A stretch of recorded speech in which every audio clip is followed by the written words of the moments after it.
আজকে গোটা দুনিয়া ঘাটলে দেখা যায় প্রায় 200 কোটি মুসলমান।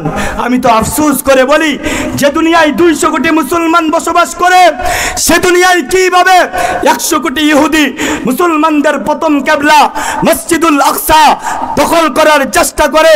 যে দুনিয়ায় 200 কোটি মুসলমান বসবাস করে সে দুনিয়ায় কিভাবে কাশ্মীরে আমার ভাইকে হত্যা করা হয়। যে দুনিয়ায় 200 কোটি মুসলমান বসবাস করে সে দুনিয়ায় কিভাবে ইন্ডিয়াতে মসজিদ ভাঙ্গা হচ্ছে। যে দুনিয়ায় 200 কোটি মুসলমান বসবাস করে সে দুনিয়ায় কিভাবে ইন্ডিয়াতে মাদ্রাসা ভাঙ্গা হচ্ছে। যে দুনিয়ায় 200 কোটি মুসলমান বসবাস করে সে দুনিয়ায় কিভাবে মুসলমানদের সম্পদগুলোকে তারা লুণ্ঠন করতেছে। যে দুনিয়ায় 200 কোটি মুসলমান বসবাস করে সে দুনিয়ায় কিভাবে ফিলিস্তিনে আমাদের মা বোনদের ইজ্জত তারা কেড়ে নিচ্ছে।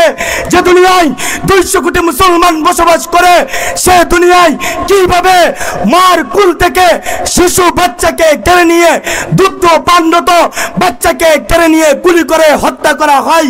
ও মুসলমান, আজকে আমরা জুলুমকে প্রশ্রয় দেই, আজকে আমরা আমাদের পরিচয় ভুলে গেছি, আজকে জালেমের প্রতিবাদ আমরা করি না, এজন্যই তারা এই সাহস পায়।